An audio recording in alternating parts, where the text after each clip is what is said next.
Following is a conversation with Alan Arnette. Alan is a coach, a keynote speaker, a mountaineer, and an Alzheimer's advocate. He summited Everest in 2001 and became the oldest American to summit K2 at the age of 58 on his birthday, July 27, 2014. Alan has been cited as one of the world's most respected chroniclers of Everest by Outside Magazine.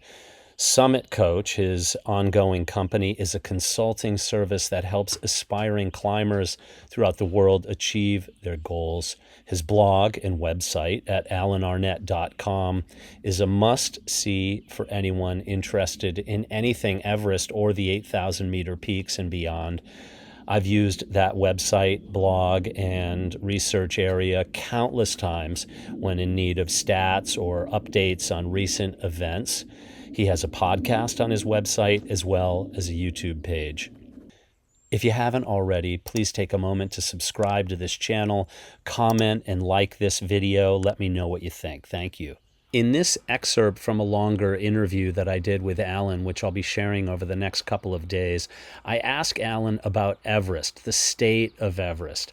Is it being degraded by too many people going there, by too many firsts, too many people trying to do things differently there? His answer is plain and honest, but in true Alan style. He ends it on a positive and hopeful note. He also speaks about the climate crisis confronting us and the future of climbing. Here's an excerpt from my interview with Alan Arnette from his home in Fort Collins, Colorado on July 12th, 2022. You're where people go for information. You've logged information, facts and figures. How many bodies are on Everest? How many summits have there been? How many multiple summits have there been?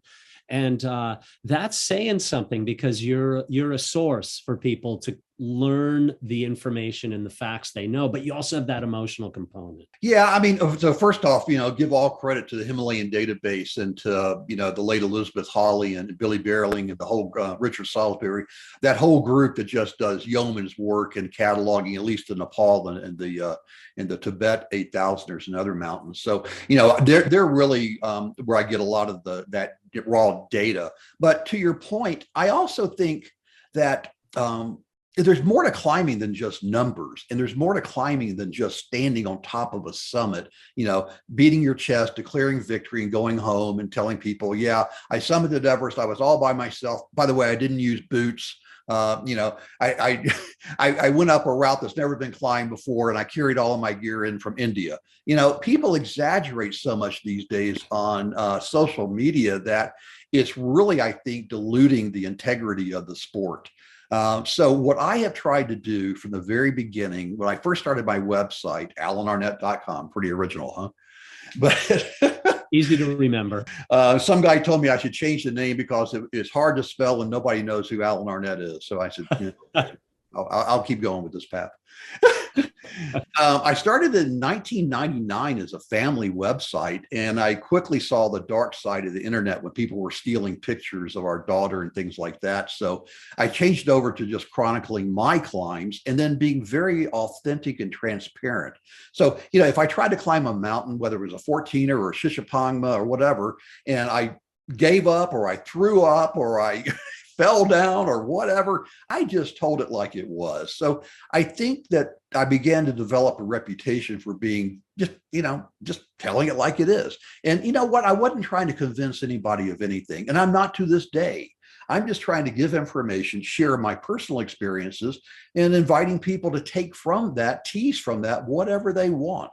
And I think that emotion, as you noted earlier, is part of what I help bring to people, that they understand that climbing is not a mechanical act. It is a whole essence. It's your mind, it's your body, it's your spirit, it's your soul. It is mental toughness, it's physical, the ante to be, strong enough physically, but mostly it comes down to, just can you manage your emotions going through the process in the worst of times and the best of times in order to tease the best out of that experience and to come home what I consider to be a better version of yourself because you've learned through going through that suffering. And that's where the emotion comes from.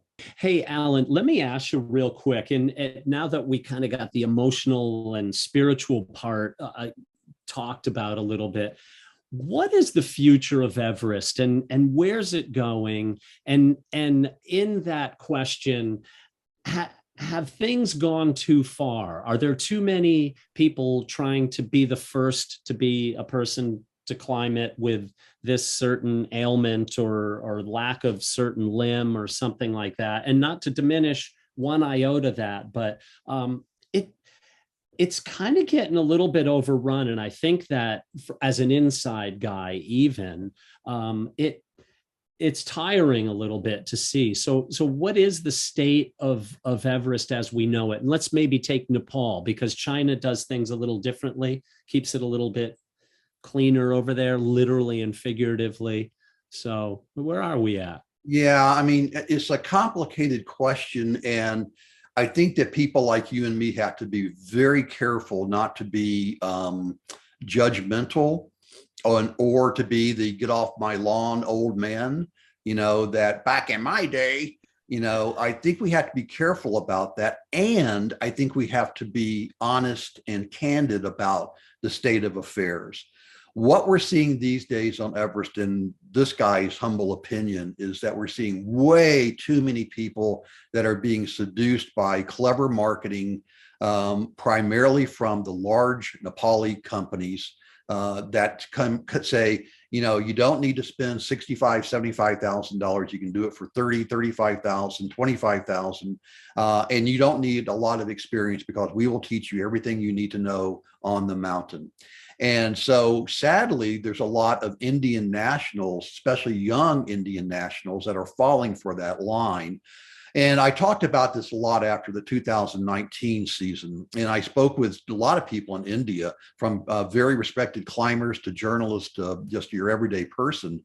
And I kept hearing the same thing, that in India, there is this cultural phenomenon that if you go to Everest and you summit, I mean, you're a hero. You come home and you are rewarded with cash and land. I don't know any other country that does that. There's some stuff in Pakistan, but India really excels. And if you die on Everest, you become a martyr for the rest of your life. And then your family celebrates your martyrdom for centuries. So there's this strange phenomenon going on. That said, this year, we saw multiple people from India summit multiple 8,000 meter mountains, which leads me to a broader point, that the style of which Everest is being climbed today and the other 8,000 meter mountains, and sadly, even K2, has dramatically changed from what it was even 5 years ago, dramatically from 10 or 15 years ago, and astronomically from what people were doing with national teams back in the 70s, 80s, and 90s. These days, you sign up with a team. The Sherpas go. They plow the route to the summit, and this applies to almost every single one of the biggest mountains in the world, including even Aconcagua, where they're starting to use supplemental oxygen. And so the Sherpas, they put in the fixed lines, they put in the camps, they stock it with food, fuel, oxygen. The clients typically stay at base camp. Maybe they do one rotation, but instead of the 3 that traditionally people like you and I have done, or even 4. Sometimes they'll acclimatize on a Lobuche or an island peak, they'll get to 20,000 feet. But then when everything's all ready and there's a good weather forecast, they go, they clip into the fixed ropes and off they go. They start using oxygen now well below 7,000 meters, which below at Camp 3 was the line of demarcation. Now they start using it at Camp 2 and some even at Camp 1. At running at 4 to 6 and in some situations even up to 8 liters per minute. So all of a sudden, all of the things that cause climbing these big mountains to become a very physical and mental challenge, and it tested you to your core, slowly but surely, the teams are just mitigating all of those challenges. And we're seeing more and more people summit. And you know what? I'm thrilled to death for them because I think, I always say that whatever your reason is unique and personal to you.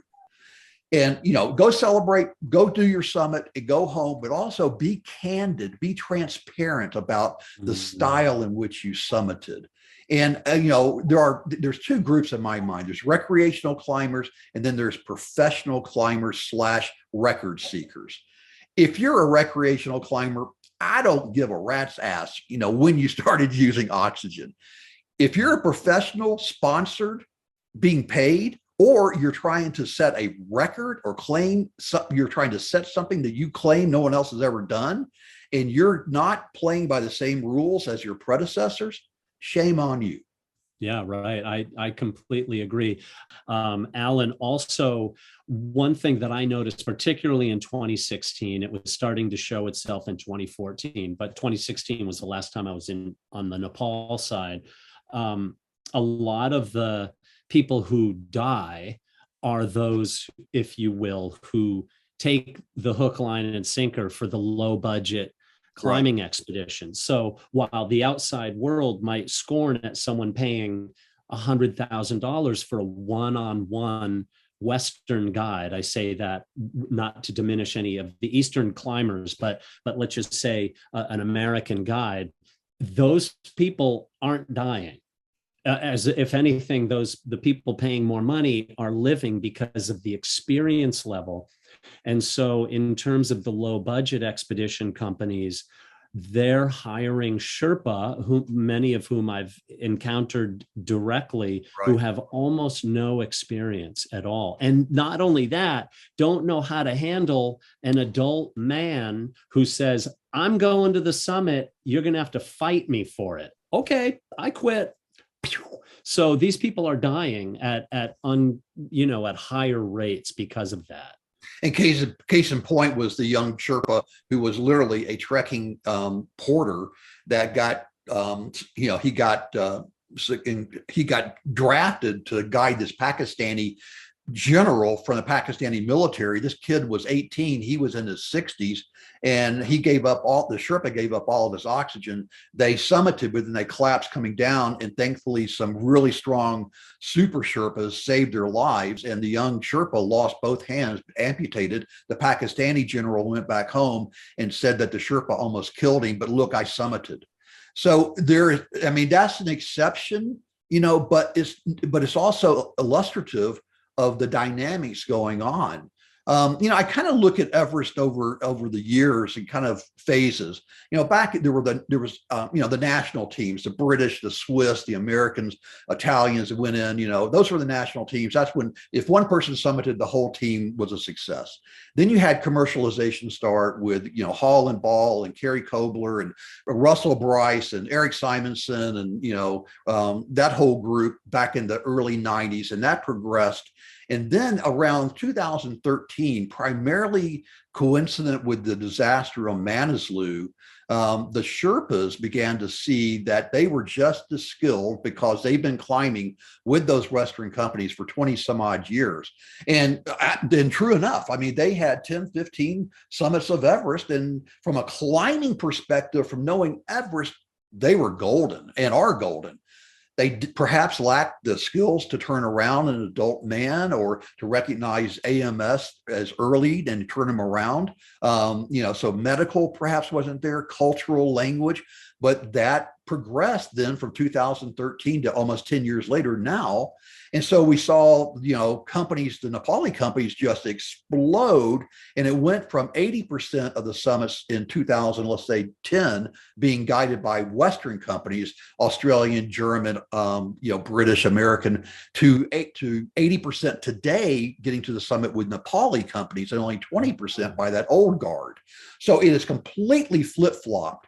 And now we're seeing this bifurcation amongst the Nepali guides. Now they are starting to play the airline game of, United Airlines versus JetBlue, competing on price and service. So now you've got these high-end Nepali guides, which are absolutely legitimately asking $65,000 per client.